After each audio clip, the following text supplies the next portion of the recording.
네, 닷새 동안의 징검다리 연주가 끝났습니다. 다들 어제 어린이날은 봉사 잘 하셨나요? 네. 우리 통일부 장관님만 봉사 잘 하시는 거예요. 네. 네, 국민 모두가 가족들과 함께 잠시나마 행복한 충전 시간을 가졌기를 바랍니다. 헌법 개정안에 대한 국회 표결이 내일 진행될 거라고 합니다. 1987년에 현행 헌법이 제정된 이후 대한민국이 정치, 경제, 사회 여러 측면에서 참으로 큰 변화를 겪었습니다. 그런데 헌법은 여전히 지난 40여 년 동안 제자리 걸음입니다. 보통 이렇게 표현하죠. 세상이 변했는데 덩치는 커졌는데 옷이 맞지 않는다. 그럼 옷을 좀 고칠 필요가 있지 않냐, 이런 얘기들을 합니다. 지금 헌법으로는 지금 현재 우리 대한민국 민주주의의 수준이나 국민의 삶의 상황 또 국가의 미래를 충분히 담보하기가 어렵습니다.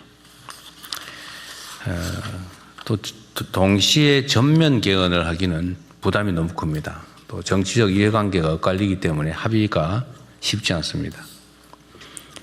그렇다고 다 미룰 것은 아니고 할 수 있는 만큼은 하자, 이런 실용적인 태도로 접근할 필요가 있습니다. 부분 개헌을 합의되는 만큼 순차적으로 해나가는 것이 현실적인 방법이다라는 생각이 듭니다. 예컨대 불법 계엄을 더 이상 못하게 하자, 국회 통제를 강화하자, 이거 어떤 국민이 반대하겠습니까? 그 반대하는 사람이 조금 있을 수는 있죠. 그 사람들은 불법 계엄 옹호론자라고 봐야 되지 않겠습니까? 계엄 상황도 아닌데 불법적으로 정권 유지를 목적으로 또는 사익을 목적으로 계엄을 선포해서 군대를 통해서 나라를 망치면서 독재를 하겠다, 이런 것을 못하게 하는 게 당연한 거 아닌가요? 그래서 이 비상계엄에 대한 합리적 통제를 헌법에 넣자, 이건 누가 반대할까 싶습니다. 또 한 가지는 지금 또 5.18이 다가옵니다. 국민이 맡긴 권력, 국민이 맡긴 나라를 지키라고 준 총칼로 국민을 살상하고 헌법 질서를 파괴한 광주 5.18 사건과 같은 일이 다시는 벌어져서는 안 되겠죠. 5.18 때가 되면 누구나 그렇게 말합니다. 5.18 정신을 헌법 전문에 넣자. 그래서 또 일각에서는 부마행정 정신도 넣자. 누가 반대합니까? 공개적으로 다들 얘기하지 않습니까? 뭐 여당 야당 할 것 없이 다 하죠. 근데 이번에 헌법 전문에 실제로 넣을 기회가 되었습니다. 그럼 왜 반대합니까? 말이 안 되죠. 지방자치를 강화하자, 모든 국민이 동의하는 일입니다. 반대할 이유가 없는 이 헌법 개정안에 표결이 내일 이루어집니다. 오랜만에 만들어진 기회인데 모든 국민이 동의하는 이 당연한, 그리고 모든 정치권들이 이때까지 이구동성으로 말해왔던 것들을 내일 실천했으면 좋겠습니다. 지방선거가 이제 다가옵니다. 선거라고 하는 것은 민주주의를 취하는 민주공화국에서 가장 중요한 절차죠. 헌법에 대한민국의 가장 고위 규범의 나라의 주인은 국민이다 라고 써 있습니다. 그러나 지리적 또는 뭐 여러 가지 사회적 여건 때문에 모두가 모여서 의사결정을 하기 어렵습니다. 그래서 대리인을 뽑아서 그 대리인들이 공동체 모두에 관한 일들을 하게 하는 것, 이게 선거제도 아니겠습니까? 잘 뽑아야죠. 그러려면 이 선거권을 가지는, 선택권을 가진 우리 국민들께서 정확한 정보를 접할 수 있어야 됩니다. 그래서 국민들의 의견, 의사를 왜곡하기 위해서 가짜 정보를 유포한다든지 또는 의사결정을 방해한다든지 돈으로 매수한다든지 권력을 가지고 개혁을 한다든지 조작을 한다든지 이런 일이 절대 있어서는 안 됩니다. 그래서 선거인들이 자유롭게 선거에 관한 후보에 관한 정보를 수집하고 그 정보에 의해서 합리적인 판단을 할 수 있도록 하는 것은 정부의 가장 큰 책무라고 생각이 됩니다. 제가 전에 경찰, 검찰 그리고 감사, 선관위 이 기관들한테 이런 당부를 드리는 일이 있습니다. 소위 3대 선거 범죄에 대해서는 신속하게 엄정하게 대응해야 된다. 예를 들면 상대를 음해하기 위해서 흑색선전을 하는 행위 또는 금품을 살포해서 선거 질서를 어지럽히고 표를 매수하는 행위 또 하나는 공직자들의 선거 개입 행위죠. 이 범죄들에 대해서는 아주 과감하게 신속하게 엄정하게 대응하시기 바랍니다. 그리고 지금 최근에 하나 문제된 게 있던데요. 관련해서 몇 가지 말씀을 또 추가로 드리겠습니다. 산림청 청장 나오셨어요? 예, 있습니다. 네. 저 산림청 지휘기관이 농식품부죠? 예, 그렇습니다. 산림 훼손이 된 경우에 그 복구공사를 무슨 위탁을 입찰을 해서 맡겼더니 엉터리로 나무를 심어놓고 나무가 다 죽었더라. 근데 복구시키려고 예를 들면 하자 보수시키려고 했더니 회사는 다 없어졌더라. 근데 이게 하루 이틀이 아니고 수년간 계속된 일인데 왜 산림청이나 농식품부는 지금까지 몰랐을까? 또 혹시 알고도 조치를 했는데 왜 조치 내용이 이렇게 부실했을까? 지금 어떤 언론에서 이걸 열심히 보도하고 있던데 하여튼 이 문제에 대해서는 하나의 사례죠, 사례. 그 얘기를 하자는 것만이 아니고 제가 얼마 전에 한 몇 주 전에 이런 얘기 한번 한 거 있지 않습니까? 각 부처청 단위로 비정상의 정상화 과제들을 발굴하고 또 시정하고 필요하면 대책도 세우고 하라고. 우리가 지금 해야 될 일은 두 가지죠. 뭐 미래를 향해서 더 나은 비전을 만들고 정책을 만들고 일을 잘해 나가는 거 이거 중요하죠. 그런데 원래 하고 있던 일 중에서 제대로 못하고 있던 엉터리 또는 부실한 또는 효율이 떨어진 일들을 발굴해서 그건 없애든지 바꾸든지 해야 되겠죠. 그래서 그런 과제들 그런 아이템들을 좀 발굴을 해라 라고 했는데 잘하고들 계시겠죠? 대답이 없어요 별로. 예, 국조실에서 예, 네. 국무일차장입니다. 네. 국조실에서 전부처 그걸 받아서 지금 총괄 TF에서 점검을 하고 있습니다. 네, 다 이미 다 받았어요? 네, 그렇게 빨리 되기는 어려울 텐데요. 그거 쉽지 않습니다. 이게 전에도 한번 말씀드렸지만 똑같은 걸 보고도 발견을 못해요. 보고도 모른다니까요. 제가 전에 예를 한번 들었잖아요. 좁은 골목에 이렇게 화단 만들어가지고 거기다 배추 심어 먹고 대파 심고 가는데 그 보고도 그게 문제인 줄을 몰라요. 하도 오랫동안 그대로 계속됐으니까. 보고도 저건 원래 있던 거지. 그런데 이게 원래 잘못된 거죠. 오래 방치됐다는 이유로 거의 정상이 될 수는 없는 거죠. 근데 이거는 다른 시각을 가지 않으면 잘 안 보여요. 원래 있던 사람은 그냥 당연히 있던 거니까 정상으로 보이죠. 시각을 좀 바꿔야 된다.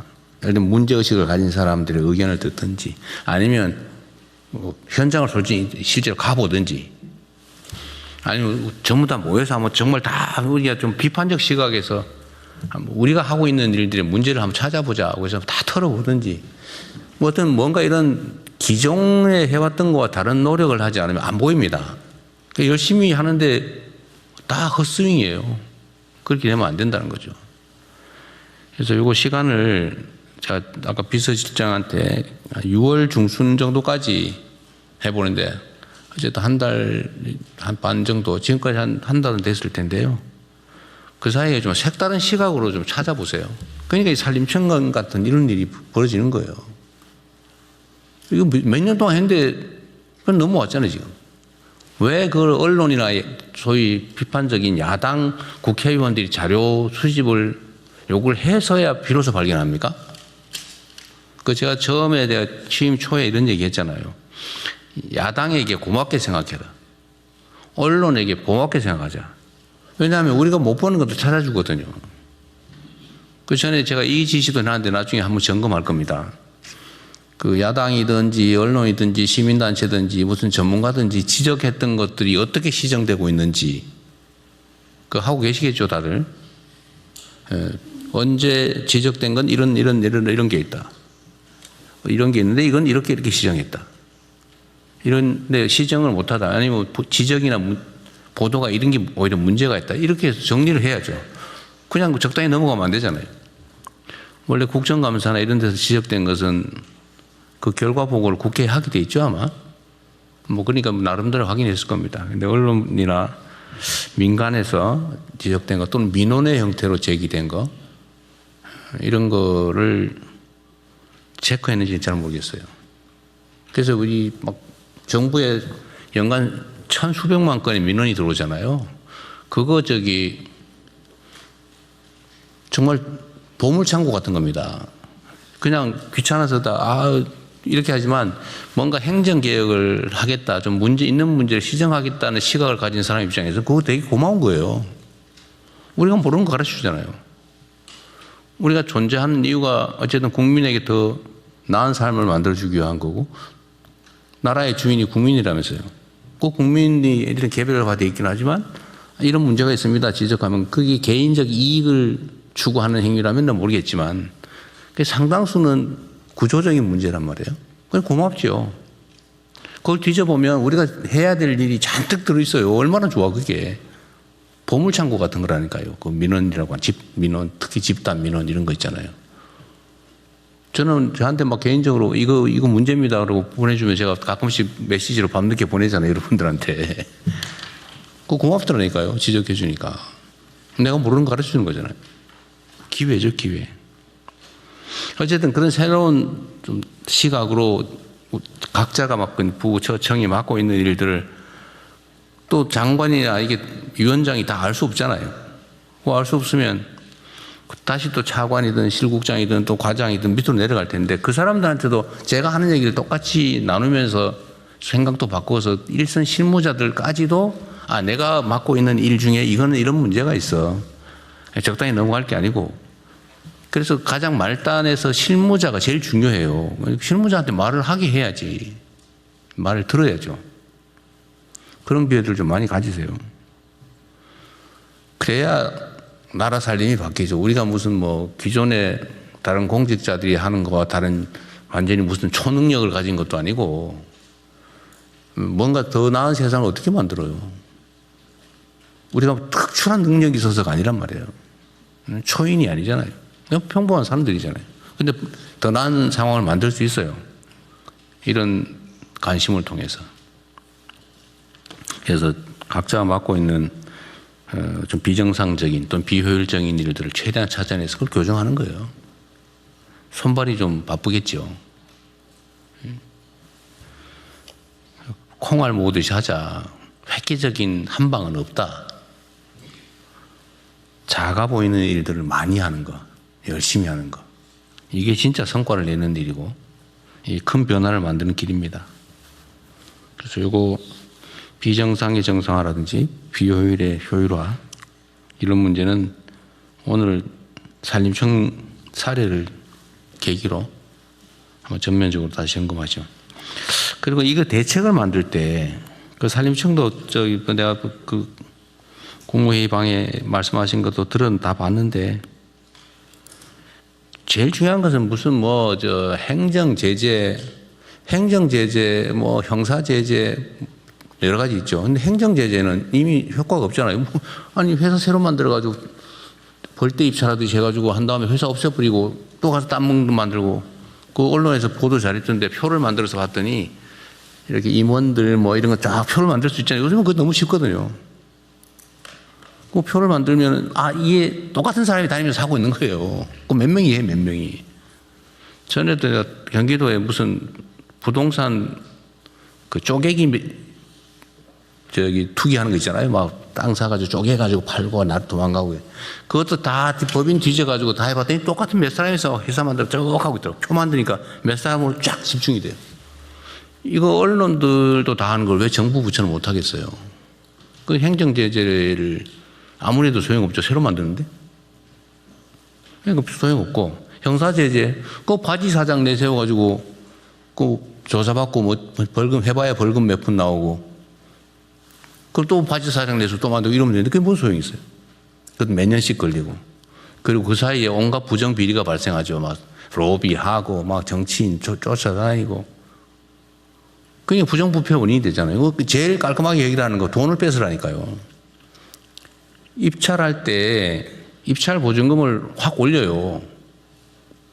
보증금을 확 올려가지고 낙찰된 회사를 다 뒤져요. 그 진짜 사무실이 있는지 직원이 있는지 페이퍼 컴퍼니인지 확인해가지고 만약 페이퍼 컴퍼니고 부정부패가 있는 기업이다 그러면 보증금 몰수한다고 해보세요. 그 누가 그 가짜 회사 만들어 입찰하겠어요? 경기도에도 입찰이 하도 뭐 많다, 뭐 수백 대 1 그러길래 이거 했더니 40%가 순식간에 줄어들더라고. 걸리면 돈 뺏기니까요. 그거 왜 하겠어요? 그거 아예 못하게 만들어 버려야지. 어쨌든 이런 것들도 좀 혼자 생각하면 쉽지 않거든요. 그래서 브레인스토밍을 자주 해야 돼요. 민간인들도 좀 모으고 뭐 하면 아이디어 많잖아요. 또 황당무계한 소리를 해도 막 칭찬해주고 그래야 돼요. 그러면 얘기를 안 해. 그게 말이 되는 소리야 이러면 안 돼요. 그러면 말을 안 해 그다음부터. 그래서 상사들이 무섭거든요. 막 유인해가지고 격려해주고 쓸데없는 소리 하면 기발한데 이러고 칭찬해주고 그러면 얘기한단 말이에요.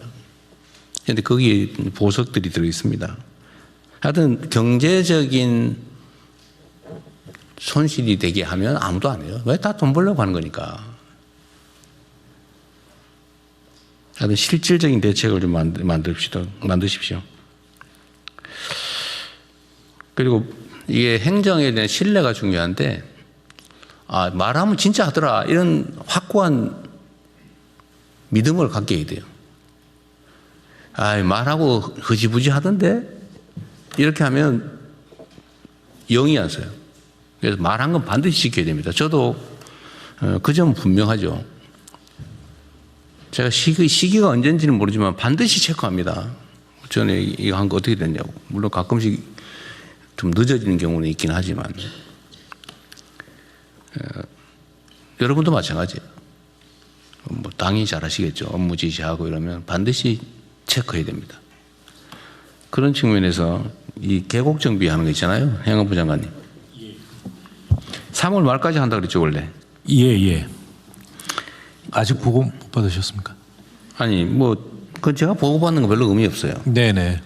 3월 말까지 정리를 한다고 했는데 그 다음에 뭘 할 거냐. 그 다음에 지금 지금부터 감찰을 해야지. 전국적으로 감찰을 시작했습니다. 5월 초부터. 예. 발견할 수 있는데 발견을 안 했다든지. 830여 건이었는데요. 그 대통령이 말씀 주신 4만 건이었다면서. 33,300건이 넘었습니다. 그런다니까요. 이번에는 항공사진, 위성사진까지 다 동원해가지고 네.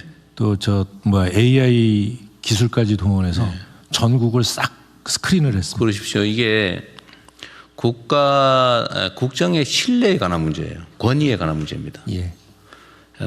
또 적당히 넘어갔네 이러면 뒤에서 욕해요. 고마워하는 게 아니고요. 비읍시옷하면서 욕해요. 네. 절대로 그렇게 방치하면 안 됩니다. 네, 이거는 일종의 바로미터 같은 거에서 어떻게 되나 지켜보는 사람이 많아요. 단속을 했다는데 진짜 없어졌나? 그러니까 자기가 평소에 가던데 가서 확인한단 말이에요. 진짜 제대로 하나? 그러면서 여름 행락철 오기 전에 그렇죠. 1차 감찰을 하고요. 행락철 시작되고 나면 2차 감찰을 또 할 계획입니다. 그러니까 이게 개별적으로 보면 별거 아닐 수도 있어도 전국적으로 보면 아니 국토를 모두의 것인 국토를 가지고 자기 혼자 돈벌이 한다고 폐쇄하고 그러면 안 되잖아요, 그죠? 온 국민이 화나잖아요. 예를 들면 전에 저기 남원인가 어딘가 그 우리 네네. 토론할 때 어떤 분이 말씀하셔서 그 단속해 봤더니 불법 시설 운영하는 거를 도와주기 위해서 불법 다리를 놓고 있었다는 거 아닙니까? 맞습니다. 예, 예. 그럼 황당해. 대통령이 지적했는데도 그 다음에 계속하고 있어요. 그래서 그것도 이제 감사 결과가 왔던데. 감사해서 지금 그 고발 조치도 하고. 그러니까. 예, 예. 근데 그런 거는 징계하는 건 별로 효과가 없다니까요. 네. 왜냐하면 그 이상의 이익이 있기 때문에 형사처벌 해야지 그런 거. 공무원 자리를 더 이상 못하게 만들어야죠. 예. 그 내고 명확한 배임죄던데 현행 보면서. 그렇습니다. 하여튼 이 개국 정비도 일정한 시한을 정해서 체크를 하고 그 결과 보고를 저한테도 제가 국정상황실장 어디 있어요? 그거 받았어요? 개국 정비 2차 단속한 거? 못 받았습니다. 제가 아직? 확인 못했습니다. 저희 그 정무의 예. 어디? 자치발전 비서관 아 그래요? 언제쯤 주셨어요? 그 4월 중순경에 취합해서 아 그래요? 네네. 그 여하튼 우리 그러면 청와대 안에 약간의 정보 소통에 문제가 있나 본데 한번 국정상황실장이든 비서실장도 한번 챙겨보십시오. 네. 네. 어쨌든 이제 그 다음 단계는 제가 전에 얘기한 대로 첫 번째는 옛날에 하던 대로 한 거고, 아이 뭐 보고하라니까 생색용으로 몇 개 해서 한 개 880 몇 개였죠. 네네. 제대로 한다고 한 게 33,000 몇 개였다. 예, 예. 그거 말고도 많이 있을 겁니다. 그럴 겁니다. 네, 근데 이제 지금부터는 어떤 공직자가 그거를 방치했나 거기에 중점을 둬가지고 감찰하고 필요하면 여기 경찰 필요하면 다 직무유기로 다 수사하도록 하고 예. 법무부도 좀 신경 쓰고 검찰도 신경 쓰고 하십시오.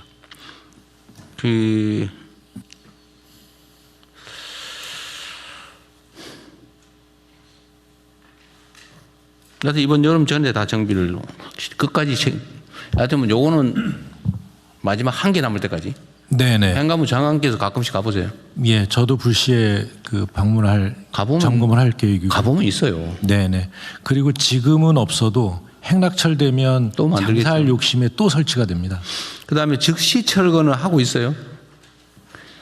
그거 저기 개고장 올 여름에 보내고 올 가을에 철거하면은 내년에 다시 설치하고 그러잖아요. 예, 벌금 500만 내. 그럼 못하게 바로 정비할 수 있게. 그냥 시설만 철거하는 게 아니고요. 그 시설을 설치했던 데가 대부분이 뭐 이 평탄화 원상복구해야 되겠지. 그걸 완전히 재자연화하는 데까지 그 네. 목표로 하겠습니다. 그리고 협조적인 데는 지원을 하더라도 정비하는 걸 도와주도록 하시고요. 네네. 무조건 단속 일변도가 아니라 좀 탈출할 수 있게 네네. 지방 정부하고 협력하고 필요하면 정부의 예산 지원을 좀 해줘도 좋은데 뭐 탐방로 정비하고 같은 정상적으로 사는 거는 예. 적극적으로 지원해 주도록 하십시오. 네, 그렇게 하겠습니다. 네, 어쨌든 우리가 국정을 맡은 지가 이제 1년이 거의 다 돼 가는데 그동안 다들 열심히 잘해 주셨어요. 잘해 주셨는데 이게 이제 또 1년 정도가 지나면서 이게 또 관성화 되는 경우도 있죠. 그러지 않도록 좀 각별히 유념해 주시기 바랍니다. 하지만 우리한테는 별로 중요하지 않은 여러 가지 정말 엄청난 일들 중에 부수적인 작은 일처럼 보여도 이 작은 일들에 그 인생이 달려있는 국민들이 수백, 수천, 수만, 수십만씩 있어요. 우리는 별거 아니지만 여러분들이 하는 일. 민원 각별히 챙기시고 얘기 나온 김에 지금 민원 처리 방안에 대해서는 종합적인 대책들을 좀 강구는 하고 있나요? 민원이 없는 부처가 없을 텐데 하여튼 민원을 이거 귀찮은 거 막 처리해야 되는 거 이렇게 생각하지 말고 우리가 해야 될 일을 알려주는 고마운 당사자다. 우리가 해야 되는 국정의 상대다. 실제 그렇게 생각해 줘야 됩니다. 그래서 제 임기가 끝나는 때쯤에는 민원이 절반으로 3분의 1로 줄었다. 이렇게 얘기할 수 있어야죠. 반복 민원들은 설명을 하든지 해결을 하든지 둘 중에 하나 해야죠. 방치하지 말고. 평생 민원 때문에 쫓아다니는 그런 사람들 많아요. 그 정부가 불친절해서 그렇다니까요. 시간 충분히 내고 설명 설득하고 안 되면 뭐 다른 수를 내더라도 이렇게 끝내야지. 그 되지도 않을 또는 억울한 민원 가지고 평생 쫓아다니고 그렇게 하면 되겠습니까? 그런 사람이 내가 보기 수십만이 넘을 거예요 아마. 네, 이상입니다. 이후 회의는 국무총리께서 진행해 주시겠습니다. 네, 우선 현안 토의로 넘어가겠습니다. 중동 전쟁 관련 비상 국정 운영 및 대응 현황을 재경부 차관님부터 시작해서 재경부, 산업부, 금융위, 복지부, 외교부 순서로 발제 부탁드립니다. 네, 먼저 재경부 보고 드리겠습니다. 거시경제 물가 대응반 사항입니다. 먼저 동향입니다. 그간의 이란의 협상안에 대해서 트럼프 대통령이 거부 입장을 밝혔습니다만 오늘 오전에 트럼프 대통령이 이란과 합의가 상당한 진전이 있어 상호 합의하에 호르무즈 봉쇄는 계속 유지하되 해방 프로젝트는 단기간 중단한다라는 메시지가 또 나왔습니다. 그래서 시장은 이에 따라 계속 새로운 뉴스에 따라 등락이 지속되고 있는 모습입니다. 현재 9시 반, 오늘 9시 반 기준으로는 브렌트는 108.8불, WTI는 100.95불로 소폭 하락한 모습이고 환율의 경우에는 1461원까지 좀 내려왔습니다. 계속적으로 모니터링이 필요하다고 저희는 판단하고 있습니다. 중동 전쟁에도 불구하고 4월에 수출 실적이 나왔습니다. 사상 처음으로 2개월 연속 800억 불을 상회하고 무역 수지의 경우에도 연속으로 200억 불을 넘는 등 견조한 펀더멘털을 유지하고 있습니다. 그리고 4월 말에 발표된 S&P 3대 신용평가사 중에 하나입니다. S&P는 한국의 국가신용 등급 및 전망을 AA 안정적이라고 평가를 하고 그대로 유지를 하였습니다. 주된 내용은 중동 전쟁이 26년 한국 경제의 위험 요소이지만 산업 부분의 경쟁력과 재정 정책이 이를 완화하였고 향후 3, 4년간 대부분의 고소득 선진국보다 높은 평균 성장률을 지속할 것으로 예상하는 것이 원인이었습니다. 오늘 8시에 발표된 4월 소비자 물가의 경우에는 석유류 가격의 상승이 22% 정도 작년 동월 대비 있었습니다. 그 영향으로 2.6% 상승하였습니다. 그래서 3월 달에 2.2% 대비해서 오름폭이 확대되었습니다만은 석유류를 제외하고 나면 1.8% 상승으로 저희가 확인을 하였고 특히 농산물의 경우에 3개월 연속 하락세를 보였고 가공식품에도 물가 상승세가 1.6에서 1.0으로 둔화되는 등 먹거리 물가 오름세의 경우에는 상대적으로 높지 않은 모습을 보였습니다. 저희들이 추가로 더 분석해 본 결과 최고 가격제 시행과 유류세 인하 등으로 만약에 이게 4월 물가 상승률이 이 영향으로 1.2%포인트 하락한 것으로 추정되었습니다. 이게 없었다면 3%를 훌쩍 넘는 물가를 저희들이 봤을 거라고 예상하고 확인되었습니다. 앞으로의 대응입니다. 민생 물가 TF를 중심으로 석유류 가격 및 체감 물가 안정에 총력을 기울이겠습니다. 석유류 5차 최고 가격은 5월 8일부터 시행이 됩니다만 유가, 국민 부담, 시장 영향을 종합적으로 고려하여 결정해 나가겠습니다. 경유 등에 대한 유가 연동 보조금의 한시 상향 조치를 4월에서 6월까지 2개월 연장하였습니다.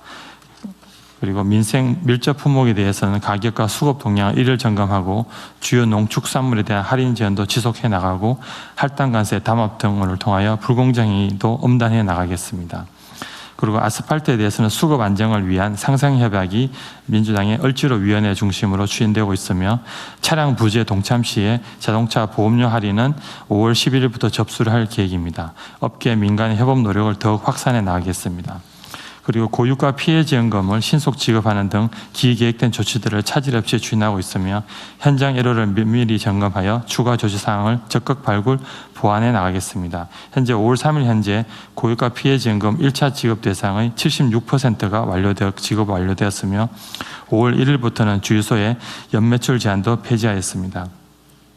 앞으로 경기 민생 보완과 함께 공급망의 구조적 안정, 한국형 녹색전환 등을 포함한 하반기 경제성장 전략 준비에도 만전을 기하겠습니다. 이상 보고를 마치겠습니다. 산업부 장관님. 예, 에너지 수급반입니다. 잠깐만. 산업부에서 저번에 착한 주유소 선정한다는데 예, 혹시 된 데 있어요? 지금 매주 한 개에서 한 3개 정도가 선정이 돼서 아, 그래요? 예, 장관이 직접 가서 격려도 하고 또 홍보도 하고 있습니다. 그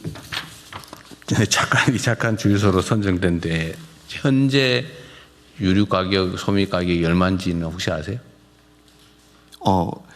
휘발유가 오늘 아침 대충. 2011원이고 아니 평균 가격이 그런데 그 말고 차까지 착가는 더 쌀 거 아니에요? 착한 데는 2,000원을 넘지 않고 있는 상황들입니다. 그래? 알았어요. 네, 마저 하십시오. 예, 에너지 수급반 보고 드리겠습니다. 호르무즈 해협 봉쇄가 2개월이 넘어가고 있습니다. 3, 4월에 위기 상황을 지내온 5월 현 시점에서 에너지 수급 관련 지난 2달간의 상황을 평가하고 그에 따른 향후 대응 방안에 대해서 보고 드리겠습니다. 먼저 지난 2달간의 상황 평가입니다. 2월 말 위기 발생 이후 현재까지 정부와 민간이 협업하여 구축한 원유, 나프타, 석화 제품 전반의 수급 가격 대응 시스템을 통해 전반적인 수급 여건을 안정적으로 관리하고 있습니다. 특히 호르무즈 해협 차단 영향이 본격화된 3월 말부터 4월 중순까지는 원유 도입 차질로 인한 공급망 불안이 확산되며 수급 위기에도 직면하였으나 전략 경제협력 특사단 등의 고위급 아웃리치와 대체 물량 확보를 위한 다양한 지원을 통해 4월의 위기를 안정적으로 극복하였습니다. 5월에는 전쟁 이전과 비교해서 원유 도입은 80% 이상, 나프타는 85에서 90% 수준까지 회복되어 3, 4월보다는 여건이 훨씬 개선될 것으로 전망됩니다. 이는 원유 대체 물량에 대한 물류비 차액 지원, 나프타 및 대체 원료 수입 단가 차액 지원, 비축유 수합제도 시행 등 재정 제도적 지원이 효과적으로 작동하고 정유사, 석유화학사 등 우리 기업들도 적극 협조하여 원유, 나프타 도입 성과가 나타난 데 기인한 것으로 평가합니다.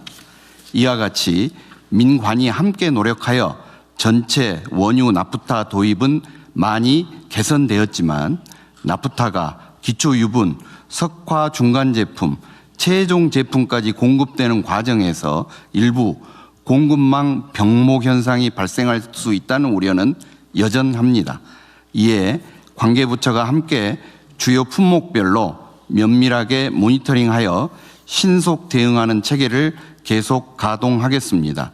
특히 국민 불평과 경제에 대한 영향을 최소화하기 위해 보건의료, 생활필수품, 핵심 산업에 필요한 석화 제품 원료를 최우선으로 공급하고 있으며 매점 매석 금지 고시를 시행하는 등 시장을 교란하는 불법 행위에 대해서는 엄정하게 대응해 나가고 있습니다. 국내 석유 제품 가격은 최고 가격제를 통해 안정적으로 관리하고 있습니다.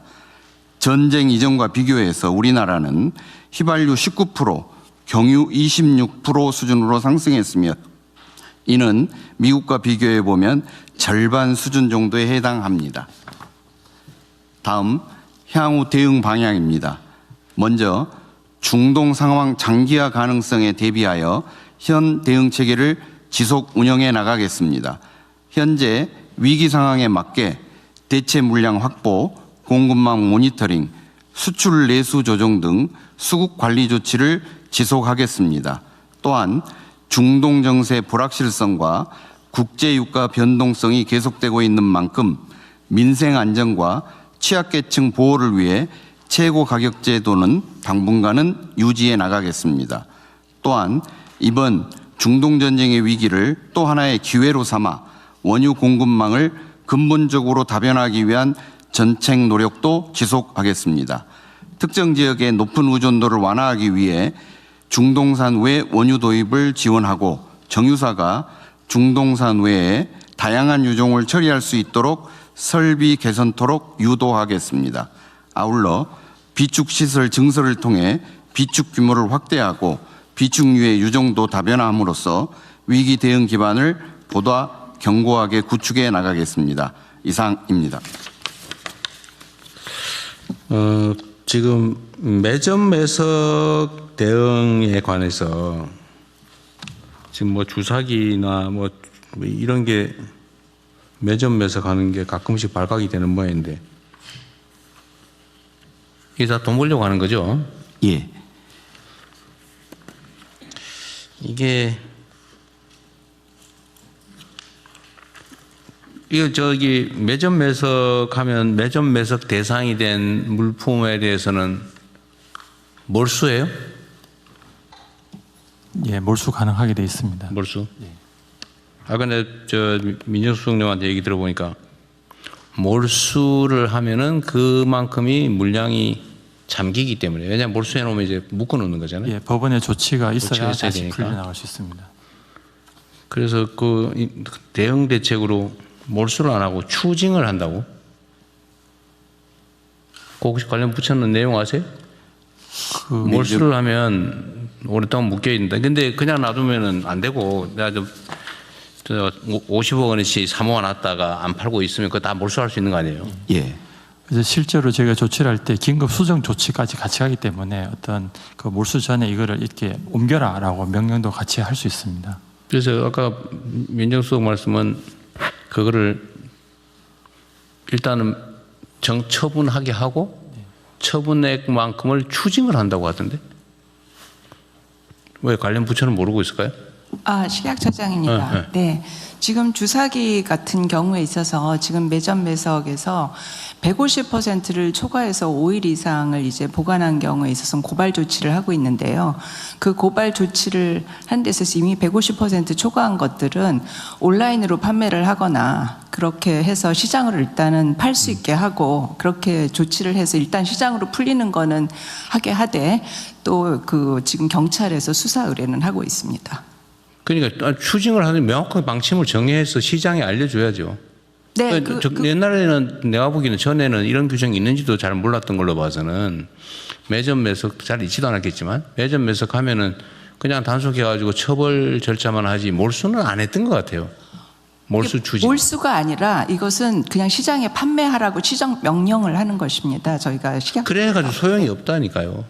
고발은 고발대로 지금 고발하면은 고발을 처벌하면 뭐예요? 내가 그 매점 매석해가지고 30억 벌었는데 벌금을 뭐 한 1억 맞든지 아니면 누가 그 사장 과장 뭐 이런 사람이 대신 처벌받거나 이러면 회장은 돈 버는데 그게 제재가 되냐고요? 이게 재경부 고시 물가안정법에 의하면 고발되면 3년까지의 그 징역. 근데 실제로 징역을 3년 살리냐고요? 그것이 가면 뻔하지 집행유예. 하여튼 뭐 보통 웬만하면 벌금으로 그러잖아요 법무부차가. 실제 제재 효과가 없잖아요 이게. 네. 그러니까 계속 하는 거예요. 물건을 몰수해야 된다니까요. 몰수에 관하여서는 지금 몰수 조항이 있다면서요. 몰수는 가능합니다. 근데 몰수해 놓으면 오랫동안 이제 법원이 환가 처분 할 때까지는 묶입니다. 묶여 있잖아요. 그거 안 되잖아 그게. 그래서 아까 민정수석 얘기는 그것던데 일단은 처분한 다음에 처분 가액만큼을 나중에 추징을 한다고. 그러니까 이게 실제로 오늘 지금 얘기 들어보면 안 하고 있는 것 같은데. 예, 민정석입니다. 간단히 뒤쪽에 있습니다. 그 대통령께서 말씀해 주신 대로 예전에는 이제 몰수를 거의 안 했던 게 그 법적 규정이 명확치가 않았었는데요. 그 물가 안정에 관한 법률이 2021년도에 개정이 되면서 명문으로 의무적으로 몰수하게 돼 있습니다. 그리고 몰수가 안 될 때는 추징한다는 그런 규정을 새로 도입한 상황입니다. 이상입니다. 그러니까 그거를 현실에서 실제로 어떻게 적용할 거냐 어려우니까 그냥 또 그 적용 안 하고 어영부영 넘어가니까 그 매점 매석하는 사람들은 그것도 기회죠. 걸려봤자 뭐 실무 책임자 가서 조사 한번 받고 벌금을 내든지 뭐 집행유예 받고 그것도 몇 년 후에 그러고 난 다음에 이익은 이익대로 다 남는데 왜 매점 매석을 계속 안 하겠냐고요. 돈이 남는데 그거 안 걸리면 그나마 돈 더 아끼는 거고. 이거 내가 계속 얘기하는데 이게 실용적으로 접근을 해야 된다니까. 실효적으로 다 필요해서 몰수 조항 만들어 놓은 거 아닙니까? 그럼 그걸 실제로 적용해 가지고 그 몰수해야지. 몰수하면 당장 해당 물품이 시장에서 사라지니까 문제가 생기면 필요하면 법 절차를 바꿔서 저기 환가 처분을 임시로 먼저 빨리 해버리든지 수사 중이라도 할 수 있는 거 아니에요? 법원이 허가하면 되는 거 아닌가요? 안 되나? 그거는 법원의 판결이 전제되어야 판결이 있어야 돼요? 할수 있습니다. 그러면은 나중에 만약에 절차가 잘못되면 어차피 손해배상 해주는 건데 필요한 법률을 바꿔서 이런 매점 매석 물량은 사실 시장 안정을 위한 건데 몰수할 수 있고 그걸 통상 절차에 의하면 그 재판 끝나가지고 몇 년 후에다 하게 되면 이 있으나 마나한 조항이잖아요. 시장 질서 오히려 훼손하잖아요. 그럼 법률을 바꾸세요. 법률을 바꿔서 매점 매석에 관한 몰수는 특별 조항이기도 하니까 즉시 대리해서 정부가 처분할 수 있게 한다든지 아니 뭐 시장에다 내놔가지고 팔고 그 가액만큼을 나중에 추징을 하든지 이렇게 하면 되지 뭐. 제도적 보완을 실제로 해야죠. 예, 관련된 법 규정 한번 더 검토해보고 추가할 사항을 추가해보도록 하겠습니다. 현재로 가능한지 필요하면 시행령으로 처리 가능하면 시행령을 만들어서 하고 만약에 그게 도저히 안 될 것 같으면 법률을 바꿔서라도 하고 지금 앞으로 매점 매석하는 건 시장 질서에 좀 혼란이 오고 그 물량이 무기더라도 그냥 몰수해버리세요. 앞으로 걸리는 거는. 그렇게 적당히 하니까 계속 하는 거 아닙니까? 그리고 주사기 뭐 한 10만 개 몰수했다고 해서 시장이 뭐 이렇게 충격받겠어요. 다른 데서 안 하면 충분히 커버 가능하지. 몰수는 검찰, 경찰이 하는 거죠? 네, 그렇습니다. 예. 압수를 일단 해야 될 거 아니에요? 그죠? 압수를 전제로 하고 있습니다. 그러니까. 압수해가지고 하세요. 매점 매석 조항이 있다니까. 네, 관련 부처하고 한번 상의해서 네, 그 진행하겠습니다. 별도로 보고로 이제 신속하게 하십시오. 네. 그 장기적인 대책, 단기적으로 지금 당장 어떻게 할 거냐. 지금 당장 어려울 것 같으면 그냥 압수하도록 하십시오. 그냥 매점 매석 대상인 물품은. 네. 네, 진행하십시오. 네, 금융위원회에서 금융안정반 내용 보고드리겠습니다. 먼저 국내 금융시장 동향입니다. 주식시장의 경우 코스피는 중동 상황의 불확실성에도 불구하고 4월 수출 호조, AI 반도체 사이클 지속 기대감에 따른 국내 기업 이익 전망 상향 등으로 상승. 죄송해요. 잠깐 미안합니다. 그럼 매점 매석 신고하면 포상 있어요, 없어요? 이것은 신고한 것이 아니고 아니, 그런 제도가 있냐고요. 네. 그거는 재경부의 아마 물가안정법에서 알 것 같습니다. 매점 매석을 신고하면 포상이 있어요, 없어요? 제가 알기로는 포상 규정 현재는 없는 걸로 알고 있는데 그건 확인이 좀 필요합니다. 그것도 법률을 꼭 개정을 해야 되는지 현재 가능한지 보고 그 매점 매석 신고해서 그건 아주 쉽겠네요. 압수돼서 몰수되는 추징되는 금액의 한 20%니 30%씩 지급하는 걸로 하고 정부 재정에 손실도 나는 거 아니잖아요, 그죠? 이런 것들에 대한 포상금을 저도 좀 빨리 마련을 하려고 했는데 이런 포상금 규정이 굉장히 유연하지가 않아서 빨리빨리 만들기는 어렵다는 그런 부처. 통합 포상금 제도를 제가 전에 만들어 보자고 했는데 그건 어느 부처 소관입니까? 지금 기획처가 관련 부처랑 거의 막바지 조율되고 있습니다. 기획처에서? 예, 금융위하고 최종적인 이제 이견이 있던 부분까지 좀 마무리 단계에 있습니다. 네. 그 정부 관우위적 사고를 하지 말아야 됩니다. 정부가 단속하는 거는 정당하고 민간이 신고하는 거는 하면 안 된다 이런 마인드를 왜 갖는지 모르겠어요. 민간이 신고해서 수사를 빨리 해서 빨리 처리되면 그 상응하는 비용을 아끼거나 이익되는 거 상당 부분을 민간이 주면 효과도 크고 실제 효과도. 근데 너무 그렇게 인색하지 않으면 좋겠습니다. 그 신고 포상금 제도에 너무 인색해요. 왜 자꾸 그런지 이해가 안 돼요. 권익위원장입니다. 네. 공익신고자 보호법 여기 있습니다. 공익신고자 보호법에 이제 그 포상금 제도가 일반적인 규정이 존재하는데요. 지금 매점 매석 행위는 보통 공익신고자 보호법에 해당될 것 같아 보이긴 합니다. 네. 실제적으로 이제 저희가 이제 공익신고자 보호법에 따라서 보호하는 게 포괄주의가 아니라 열거주의를 취하고 있어서 어느 법에 위반되고 그다음에 그것이 공익신고에 해당하면은 그러면 이제 보상금이 지급되는데 따라서 지금 그 매점 배석 행위가 어느 법에 위반돼서 형사처벌을 받을 수 있고 그리고 그것이 공익에 증리를 하기 위한 그런 신고라고 판단되면은 공익신고자 보호법에 따라서 포상금 지급이 되고 있고 실제로 포상금 지급하고 있습니다. 그럴 경우에 포상금 수준이 매우 낮은 것 같아서. 그런데 공익신고자 보호법에서는요, 네. 그 30억 제한도 없앴고, 네. 그 제한이 없어졌으니까 어떤 실제로 국고로 환수된 금액의 10% 범위 내에서 10%. 그것도 약간 적은 것 같은데 그 법률에 10%로 해놨어요? 아니면 뭐 법률에 이제 하위 지침에 돼 있어요? 법률에 30억이 제한이 아예 없애버렸습니다. 법률에다가 시행령에 놔둔 것이 아니라. 그것도 저기 주가 조작 신고처럼 한 30%를 올리시죠? 안 할 이유가 없잖아요. 그게 왜 민간에는 10% 이상 주면 안 된다? 그게 이제 입법적 결단인데 예. 신고는 나쁜 거다 이런 마인드가 있어서 그런 것 같거든요.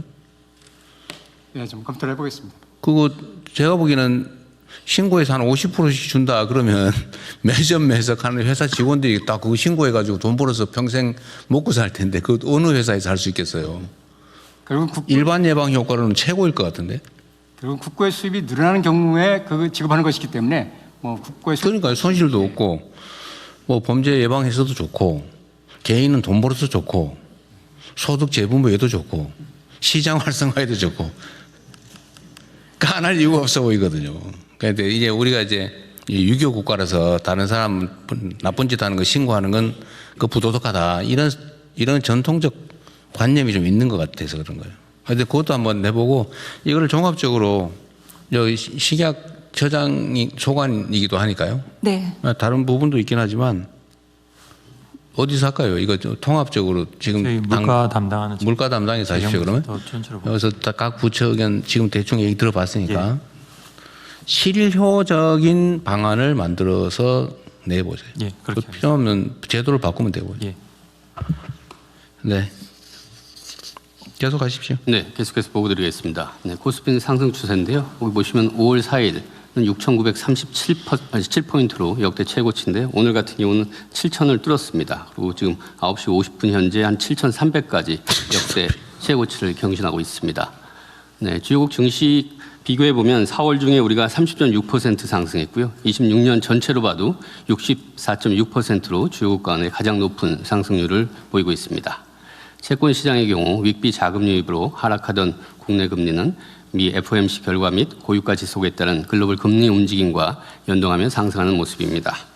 대응 방안으로는 민생, 실물 경제 현장에서 발생하는 금융애로 해소를 위한 지원 노력을 지속하고 있습니다. 그 피해 기업 등 대상으로 정책금융 지원 프로그램이 지금 운영되고 있는데 5.8조 원 지금 집행됐습니다. 시간이 지남에 따라서 지원 금액이 주별로 상승 추세를 보이고 있는 등 원활한 집행이 이루어지고 있습니다. 은행권 중심으로 피해 기업을 대상으로 21.3조 원 지원 실적을 보이고 있습니다. 특히 석유화학 기업 같은 경우는 원활한 나프타 수입을 위해 금융권이 신속 지원 체계를 가동하고 있는데요. 여천 NCC 같은 경우는 지금 한도가 좀 소진되는 모습이 있어서 수입 신용장 한도를 3억 불 상향을 추진합니다. 그 외에도 상생금융 노력을 추진하면서 화물차 할부 원금 만기 연장, 차량 오부제 할인 특약 차질 없이 저희들이 진행하고 있습니다. 금융 시스템 안정의 경우 채권 자금시장 안정 프로그램 4.1조 원 지금 집행이 됐고요. 특히 이런 중동 상황을 틈탄 시장 교란 행위 방지하기 위해서 핀플루언서, 유사 투자 자문 행위, 이 불법 행위 차단을 위한 노력도 강화합니다.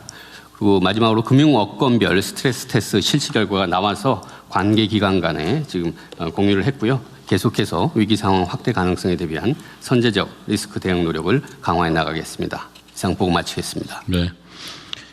우리 정책시장에서 우리 언론 기고한 건가요? 금융기관은 준공공기관이다. 페이스북에 글을 써서. 아, 그래요. 그 뭐 아주 잘 지적하셨던 것 같은데 제가 맨날 그 말을 길게 했는데 그걸 딱 간단히 줄여주셨습니다. 먹고 있습니다. 네. 그 욕먹을 일이 아니죠. 그게 이제 개인 사기업들이 기술 개발하고 시장 개척해서 열심히 일해서 수출해서 돈 버는 거 하고 국가 발권력을 이용해 가지고 한국은행에서 자금 지원 받아 가지고 대출해 주면서 그 이자 받아 수익을 올리는, 물론 개인한테 예금 받아 하기도 하지만 그 당연히 반 이상은 공적 역할을 하는 거죠. 그 현재 금융기관들이 전부 다 옛날에 특수은행들이잖아요. 예를 들면 주택은행, 상업은행, 무슨 뭐 있었더라? 뭐 기업은행 뭐 등등. 그래서 금융기관들이 돈 버는 게 능사다, 그게 그 금융기관의 존립 목적이다라고 생각하는 것 자체가 문제예요. 금융질서 유지를 위해서 필요한 국가 질서의 일부이기도 하잖아요. 다른 금융기관들을 못 만들게 지금 제한을 해가지고 독점 영업하고 있는 거 아닙니까? 그러잖아요. 그러니까 수익성하고 이제 공공성 양쪽이 있는데요. 지금 공공성이 너무 취약하다는 생각이 들어요. 언제나. 신경을 써야 됩니다. 네. 그리고 1등급 상위 등급만 대출 취급하고 다 아예 대상 취급도 안 해줘가지고 전부 제2금융 대부업체 사채업체한테 가서 의존하게 만들고, 그게 그러면 안 되잖아요. 금융이라고 하는 게 본질적으로, 아니 이게 상환 능력이 아주 높은 사람, 낮은 사람을 이렇게 평균적으로 해가지고 이자도 정하는 거 아니에요? 그게 그 금융의 원리잖아요. 그중에 못 갚는 사람도 있는 거고, 그건 당연히 비용으로 이자로 다 산입되어 있는 거잖아요. 그 중에 아주 유리한 부분만 똑 떼가지고 영업하고 나머지는 다 방치하고, 금융기관이 그러면 안 되죠. 어쨌든 서민금융이 점점 갈수록 어려워지는데, 금융위에서 각별히 좀 요새 잘하고 계시던데요. 어쨌든 서민들이 금융에서 배제되지 않도록 소위 포용금융이라고. 보고 드리겠습니다. 아, 있어요? 네. 다 끝났다고 그랬는데. 다 알겠습니다. 하여튼 포용금융이라고 하는 게 금융기관의 의무 중에 하나다. 그죠? 이걸 계속 주시시켜야 될 것 같습니다. 그 누가 그렇게 욕을 해요? 누가 그렇게 욕을 해요? 중공공기관이라 그러니까. 금융회사들이 좀 아무래도 금융회사에서요? 더 깊은 고민해야 되니까 좀 그런 것 같고요. 실장님은 권한을 가지고 있으니까 그냥 뜻대로 하세요. 네. 네, 민생복지반 보고 드리겠습니다. 취약계층 보호 및 민생안정 지원입니다. 생계위기 상담, 긴급복지 신청 건수는 최근 8주간 증가하는 동향은 없지만 계속 모니터링하면서 영향을 살피겠습니다. 취약계층 사각지대를 선제적으로 발굴 지원하기 위해서 현재 25만 명에 대한 조사가 진행 중입니다. 4월 4일까지 복지위기가구 6만 7천여 명에 대한 조사를 실시하여 2만 7천여 명에 대한 지원을 하였습니다. 또한 고독사 위험자에 대해서도 9천여 명 조사가 진행되었고 4,700여 명에 대한 지원을 하였습니다. 청년 고용 활성화를 위해서 지난 4월 29일에 발표한 청년 뉴딜 방안을 추진하여 약 10만여 명의 청년들에게 취업에 필요한 서비스를 제공하고 중동전쟁 위기에서 신속한 고용 지원이 이루어질 수 있도록 고용유지 지원금 인정 기준과 고용위기 지역 및 특별 고용 지원 업종 지정 기준을 완화해서 지원을 강화하겠습니다. 민간 부문 유연근무 및 재택근무 활성화를 위해서 가이드라인 및 장려금에 대한 안내 자료를 배포하였고 에너지원의 다변화를 위해서 국공립 학교의 태양광 설비 설치 지원도 추진하고 있습니다. 다음은 의료제품에 대한 수급 불안이 발생하지 않도록 철저히 대응하겠습니다. 주사기와 약포지는 전년 대비해서 생산량이 증가하여 수급 상황이 개선되었습니다. 357개 종합병원 등을 대상으로 주요한 의료 제품에 대한 현황 조사를 실시한 결과 전년에 비해서 80에서 120% 정도의 재고를 관리 중인 것으로 확인하였습니다. 주기적으로 조사하여 수급 불안이 있는 물품에 대해서는 적극 대응하겠습니다. 주사기 매점 매석 금지 고시 시행에 따라서 식약처가 특별 단속을 실시 중이며 1차 단속에서는 34건을 적발하여 고발, 시정 명령 조치를 하였으며 제2차 특별 단속도 실시하여 조치가 진행 중입니다.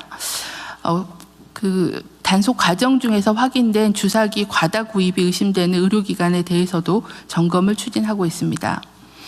한국백신 등과 업무 협약을 맺어서 특별 연장 근로를 통해 주사기를 증산하는 한편 혈액투석 의료기관에 주사기를 지원하는 한라인도 계속 가동 중입니다. 현재 약 21만 개를 우선 공급했고 추가로 76만 개도 순차적으로 공급할 예정입니다. 산업부와 협업해서 5월에도 의료제품 제조업체에는 평시 수준의 원료를 우선 공급하고 있습니다. 의원급 의료기관의 일반 의료 폐기물의 배출 주기를 일시적으로 완화해서 폐기물 용기가 낭비되지 않도록 관리하겠습니다. 의료 소모품 구매에 어려움을 겪는 재가 희귀질환자를 지원하기 위해서 주사기 등 필수 의료 물품을 비대면으로 직배송하는 체계도 구축하여 운영을 시작하였습니다. 이상 보고를 마치겠습니다. 네. 그 아까 얘기하다가 조금 누락됐는데 이게 매점 매석이나 이런 걸 하면 고발 시정명령 말고 아까 몰수 얘기는 했으니까 여기는 과징금 제도 이런 건 없어요? 이제 과징금 제도가 없는 사항입니다. 이것도 입법으로 좀 입법 조치가 검토를 해서 필요하고, 그것도 같이 검토하겠습니다. 하여튼 경제적 제재를 가해야죠. 예를 들면 그 매점 매석 대상 물품을 뭐 몰수하면 어쨌든 그 범죄에 제공된 물건을 몰수하는 거라 이거는 형사처벌이고 과징금대로 추가로 해야 되지 않을까 싶은데요. 경제적 이익을 훨씬 더 박탈하는 방법이 더 나을 것 같습니다. 네, 그것도 한번 검토를 추가로 하십시오. 그리고 앞에 동향 보고에 생계 지원 상담과 신청은 줄었는데 전년 동기 대비로는 늘었다. 뭔 대비로 줄었다는 거예요? 작년도 같은 기간의 신청 건수에 비해서는 좀 늘었습니다. 올해. 그러니까 늘었는데 뭐가 줄었다는 거예요? 14.3%가 줄고. 그거는 3월 2주를 기준으로 해서 주간 단위로 보고 있는데요. 3월 2주를 베이스라인으로 했을 때 전 대비, 직전 대비 늘었다 그 말이. 직전 전주 대비는 늘고 전년 대비는 늘고 전주 대비는 줄었다. 전년 대비에는 증가했지만 전주에 비해서는 줄었다는 의미입니다. 알았습니다. 네, 다음 해외 상황관리반 보고 드리겠습니다. 우선 자료 하단 3항 재외국민 보호조치를 먼저 보고 드리겠습니다. 지난 5월 4일 20시 40분경에 호르무즈 해협 내측에 있던 거기에 정박 중이던 우리 선사 운용 선박 한 척이 갑작스러운 화재가 발생했습니다. 다행히도 화재는 곧 진압되었으며 해당 선박에 탑승 중이던 우리 국적 선원 6명을 포함한 총 24명의 선원 모두 피해를 입지 않은 것으로 확인되었습니다. 추후 해당 선박을 인근 항구로 예인하여 피해 상태 등을 파악해 나갈 예정입니다. 상세 내용은 조금 이따가 다시 보고를 드리겠습니다. 앞으로 올라가서 중동 전쟁 관련 동향입니다. 미국이 5월 4일부터 개시한 프로젝트 프리덤에 대해 이란은 미국 해군이 호르무즈 해협 진입을 시도할 경우 공격할 것이라고 반발하였고 UAE에 대한 공격도 다시 시작하였습니다. 그러나 트럼프 대통령은 한국 시간 오늘 오전 해상 봉쇄는 유지하면서도 프로젝트 프리덤을 일시 중단한다고 발표했습니다. 한편 루비오 국무장관은 조금 전 몇 시간 전에 이란에 대한 군사작전인 장대한 분노 작전이 목표를 달성했으므로 종료됐다고 밝혔습니다. 이에 따라서 미국, 이란 간의 협상 진전 등 중동 정세의 향방을 면밀히 지켜봐야 될 것으로 보입니다. 한편 에너지와 필수 원자재 수급 불안이 지속되는 가운데 외교부는 UAE의 오펙 탈퇴 선언 그리고 오펙 플러스의 추가 증산 결정 등 최근 시장 변동 요인을 예의주시하면서 우리 산업계에 필요한 원유와 나프타 등 핵심 자원의 안정적 확보에 주력하고 있습니다. 지난주에는 한 호주 외교장관 회담을 개최하고 외교부, 산업부 공동으로 한호 에너지 자원 안보 공동성명을 발표하는 등 단기 수급 안정과 중장 공급망 회복력을 제고시켜 나가고 있습니다. 이상 보고를 마치겠습니다. 전쟁을 공식적으로 공격을 중단한다고 했다고? 종료한다고? 네, 그렇습니다. 그런데 그것은 두 가지로 살펴볼 수가 있는데 하나는 60일 그것을 회피하기 위해서 전쟁을 종식시켜 놓고 다시 하려고 하는 볼 수도 있고 이해했습니다. 실제로 조금 출구 전략을 찾으려고 하는 것일 수도 있습니다. 네. 네, 부처보고로 넘어가겠습니다. 농지 전수조사 실시 계획을 농림부 장관님 보고해 주십시오. 예, 농식품부에서 농지 전수조사 실시 계획 보고 드리도록 하겠습니다. 농지 투기는 경자 유지